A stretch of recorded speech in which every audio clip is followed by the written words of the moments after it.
There's a certain satisfaction that comes from working with your own two hands. The kind of deep, quiet pride you can't get from staring at a computer screen. I was feeling it that afternoon, standing waist-deep in a trench I'd dug myself. The air had that crisp, late autumn bite to it, smelling of damp earth and the pine boards for my new fence. I'm a hydrogeologist by trade, a water doctor, basically. And this French drain was my own simple, elegant prescription for the seasonal rains that turned our little hillside community into a swamp. It was good, honest work, the kind that makes a man of 50 plus feel like he's still got it. This little piece of land, this house, it was my retreat, a place to forget a past career that had ended with a bitter taste in my mouth. This was my fresh start. If you're watching Karenology, you probably know that a fresh start is often just an invitation for a new kind of trouble. The first sign was the sound. Not a creak, but a sharp crack, like a dry branch snapping under a heavy boot. I looked up. The new gate to my yard was hanging sideways off a single hinge, and framed in the opening was Brenda.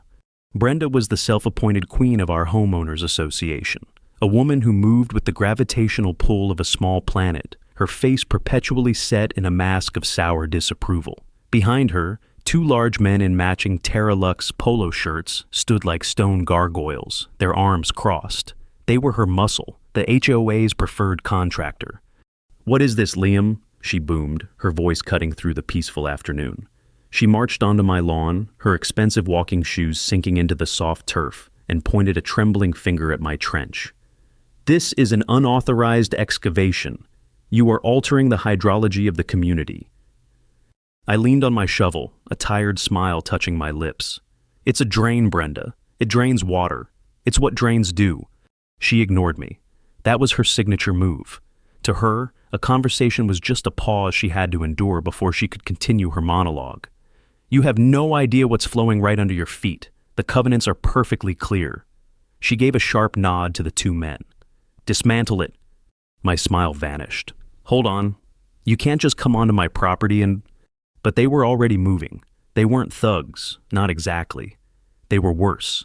They were employees following orders, with the dead-eyed indifference that makes protest feel useless. One of them grabbed a fence post I'd just set and began to wrench it from the ground. The post was crowned with my old fluorometer, a specialized tool for tracing water flow. It was a relic from my old life, dented and scarred, a constant reminder of a disaster I still blame myself for. It was my anchor. The post came loose with a wet, sucking sound. The fluorometer tumbled off, landing with a soft thud in the fresh mud of the trench. Something inside me snapped. It wasn't just a tool. It was my past, my mistake, my entire professional life, lying there in the dirt. I lunged forward, scrambling into the trench to scoop it up, my hands closing around the cold, muddy metal. The two men paused, watching me with blank expressions. Brenda just stood there, her arms crossed, a smug little smirk playing on her lips. In that moment, kneeling in the mud while they stood over me, I felt a wave of humiliation so hot it made my ears ring. This wasn't about offense. She wasn't just trying to find me, she was putting me on trial. The chill of the mud seeped through my jeans as I knelt there, clutching that old fluorometer. It felt heavier than it should, weighted down with years of regret. The two Terralux guys watched me, their faces impassive, before turning and methodically pulling out every single fence post I'd spent the day setting. Brenda didn't say another word. She just watched until the last post was ripped from the earth, then turned and walked away, her victory echoing in the silence she left behind. The next morning, the official declaration of war arrived. It wasn't a text or an angry call. It was worse. It was a crisp, cream-colored envelope slid under my door, bearing the embossed logo of the Homeowners Association.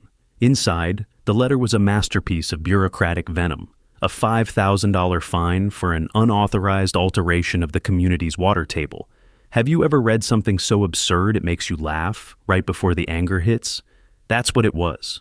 The language was so vague, so beautifully slippery, that she could have used it to fine someone for watering their petunias too aggressively.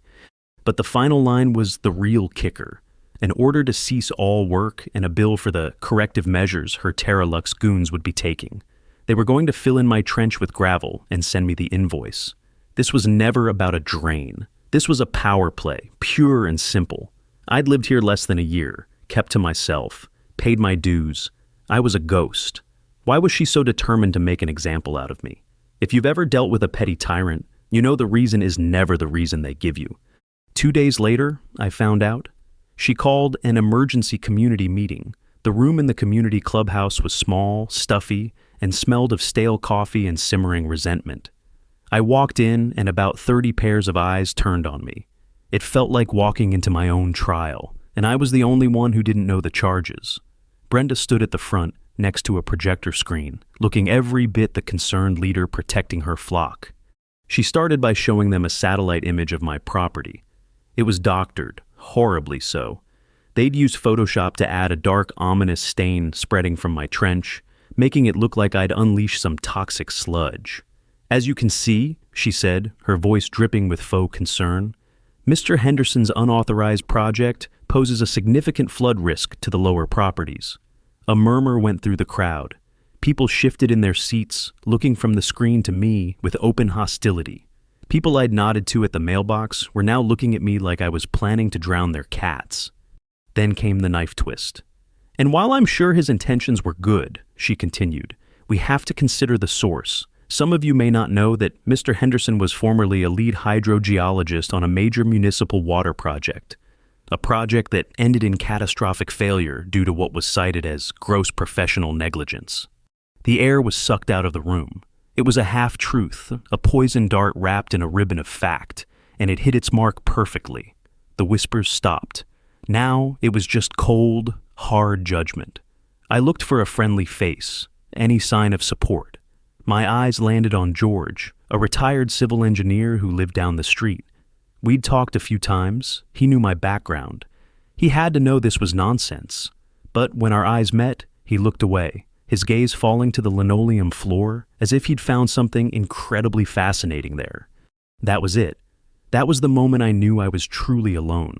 The public verdict was in, delivered before I'd even had a chance to speak. Brenda smiled, a tight, triumphant little smile. She had the crowd. She had the power, and I was just the villain of her story. I drove home from that meeting with the sound of my neighbor's silence ringing in my ears. It's a strange thing, public shame. It's not loud. It's a heavy, suffocating quiet that follows you, pressing in from all sides. My house, once my sanctuary, now felt like a glass box. Every time I looked out the window, I imagined eyes watching, judging. Brenda hadn't just fined me, she'd branded me. I was the negligent one, the man who brought failure to their perfect little community. For a couple of days, I did nothing. I let the anger and humiliation marinate. I thought about packing it all in, selling the house, and finding another patch of land where no one knew my name. It would be the easy way out. But every time I looked at that scarred fluorometer sitting on my workbench, a different feeling rose up. A stubborn, gritty refusal to be run out of my own home by a bully in a beige pantsuit. She'd used my past against me. Fine. It was time I started digging into hers. I wasn't a detective, but I knew how to read maps. It's what I do. I spent hours in my study, pulling up every county survey, every plat map, every public utility diagram of our area I could find, going back 50 years. I was looking for a crack in her story, a loose thread, anything.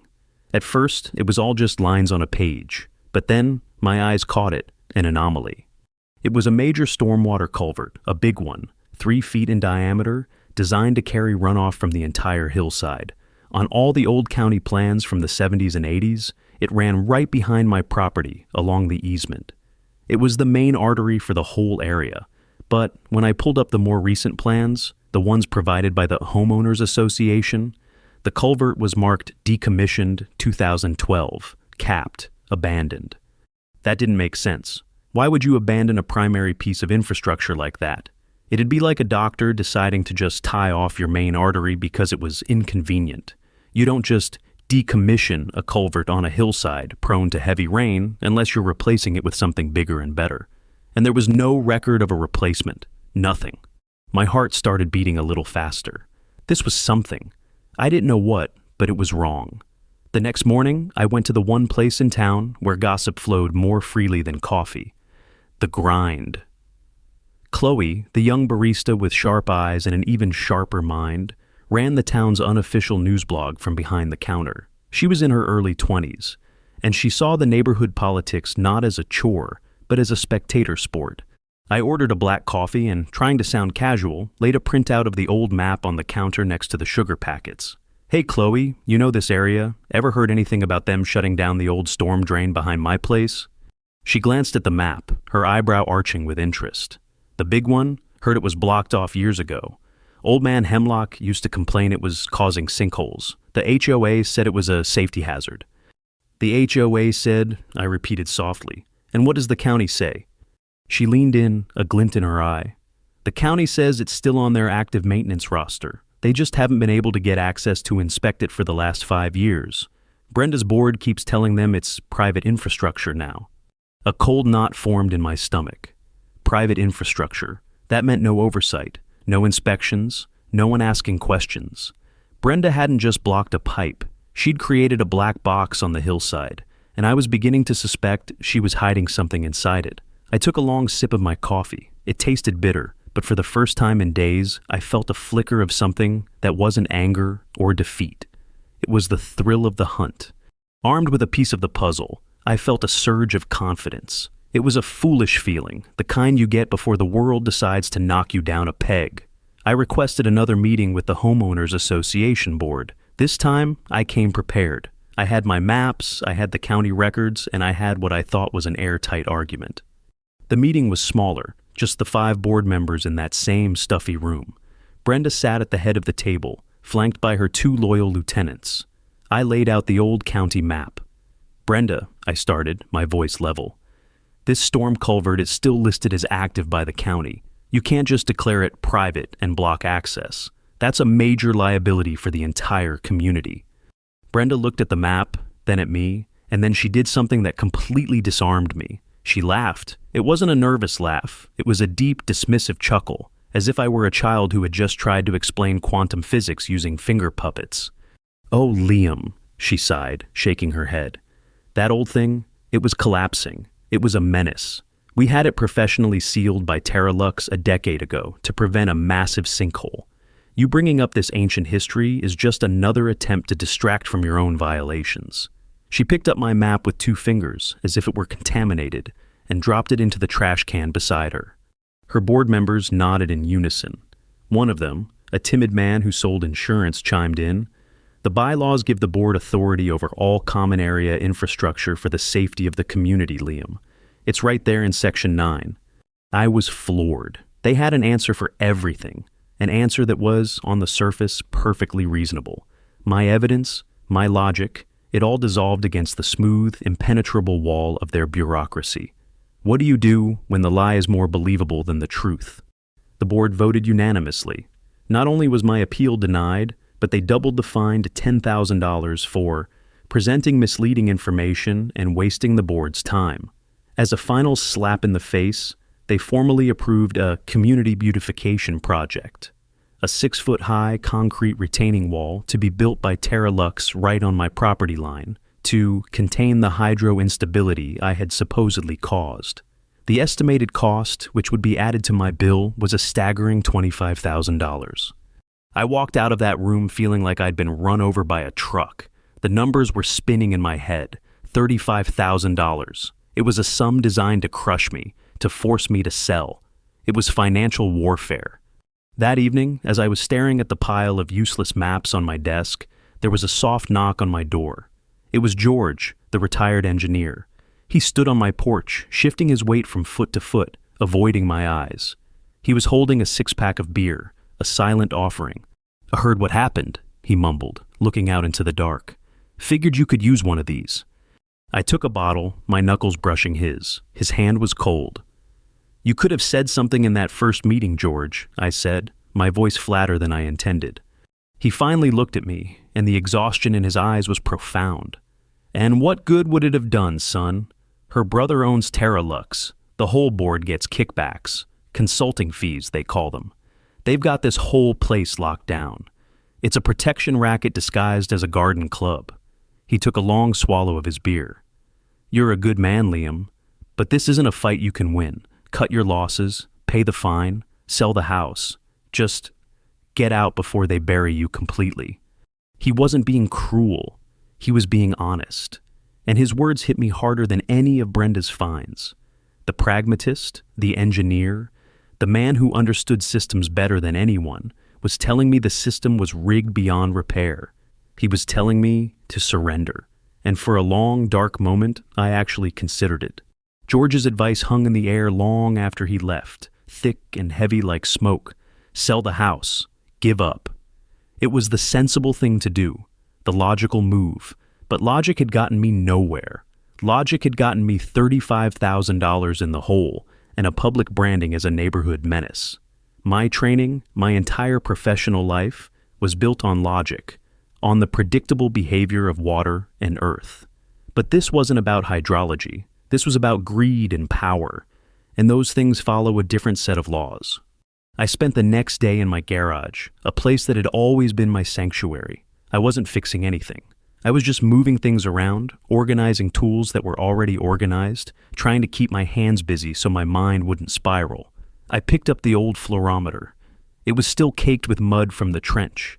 As I wiped it down with a soft cloth, my fingers traced the deep scratches in its metal casing. Each one a memory, a reminder of a dam that failed, a river that flooded, a town that paid the price for a miscalculation. My miscalculation. I had built my career on predicting where water would go, and I had been wrong, catastrophically wrong. The official inquiry cleared me, citing unforeseeable geological shifts. But I knew the truth. I had missed something. I had trusted the models, the data, the assumptions, and I had missed the one small, critical detail that unraveled everything. The weight of that failure had been sitting on my shoulders for a decade, and now Brenda was using it as a weapon against me. I stared at the clean, polished surface of the fluorometer. It was a tool designed to make the invisible visible. It works by injecting a harmless fluorescent dye into a water source and then measuring its concentration downstream. It reveals the path, the speed, the secret life of water. And that's when it hit me. An idea so simple, so audacious, it made my breath catch in my chest. What if I stopped arguing with their lies and just showed everyone the truth? They said the culvert was sealed. They said it was a dead end. But George said Brenda's brother owned Terralux, and Chloe said the county couldn't get access to inspect it. It wasn't a dead end. It was a secret, and I had the tool to reveal it. A different kind of energy started to flow through me, pushing out the despair. This was my territory, not HOA bylaws or public opinion polls. This was water, and I knew water.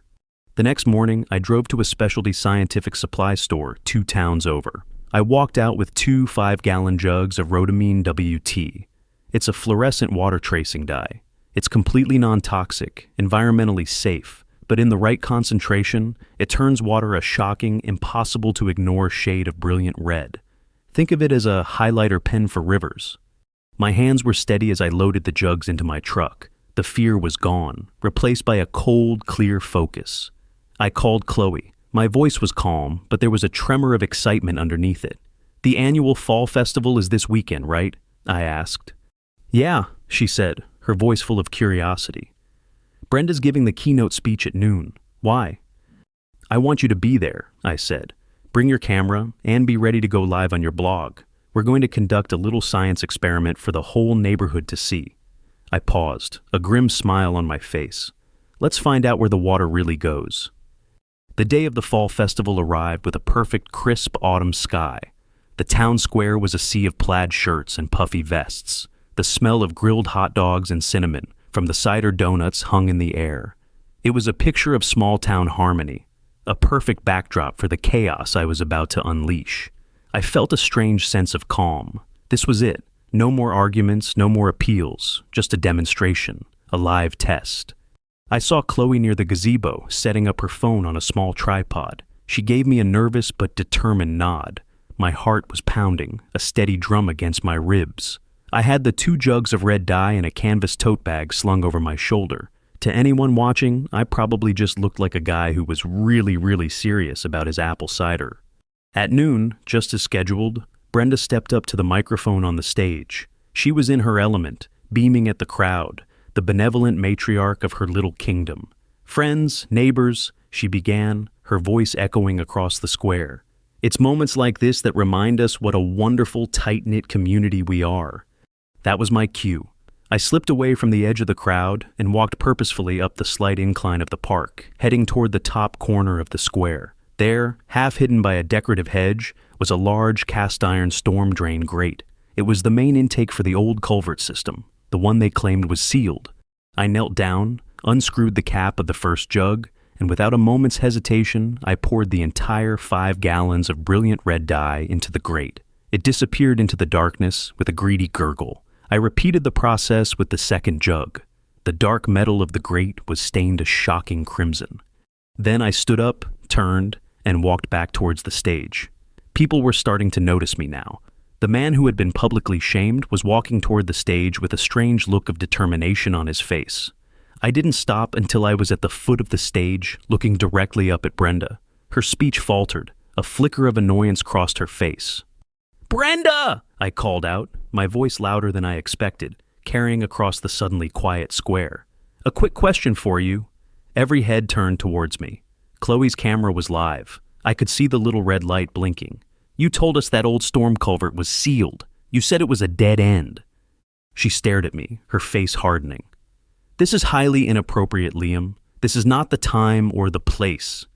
"I think it's the perfect time and place," I shouted back, pointing up the hill towards the grate, "because I just poured 10 gallons of tracer dye into that sealed culvert.